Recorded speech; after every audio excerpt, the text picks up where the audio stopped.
The awaited meeting for East African heads of state to deliberate on the fate of armed conflict in eastern DRC has seen the 48 ultimatum issued by the EAC chairperson William Ruto elapse without the scheduled meeting kicking off. At the elapse of this ultimatum, the would-be convener of the emergency meeting is on state visit to Cairo, Egypt, where he has been welcomed with a guard of honor.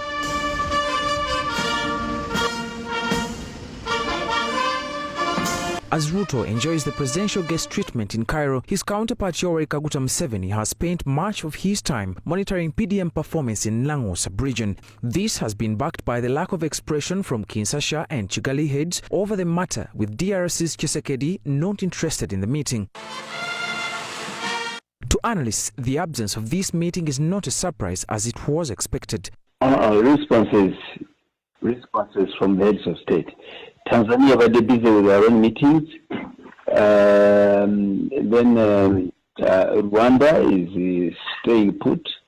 They are very clear with their terms.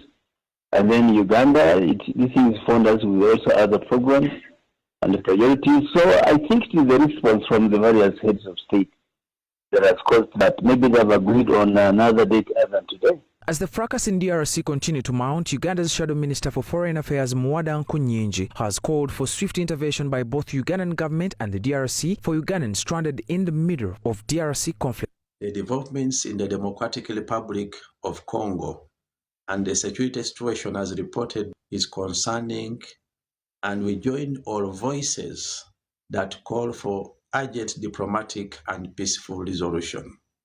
As the Shadow Minister, I'm concerned with the reports that there was a security breach and looting at Uganda Embassy in Kinshasa, DRC, and the reported burning of the Uganda flag amidst the resultant protests. This raised concern on safety of Uganda nationals across the DRC, including Uganda diplomats.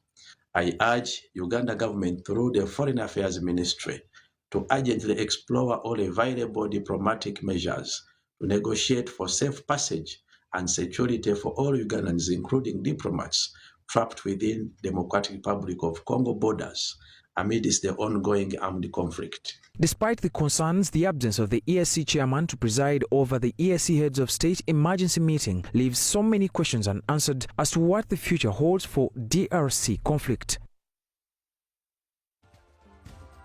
With regional leaders seemingly busy with other important and pressing schedules, what is likely to happen to the planned meeting that was called to resolve the Goma impasse? And that's a matter that brings me to bring in Julius Kitone, my colleague here. Julius, give us a sense of an answer to that question.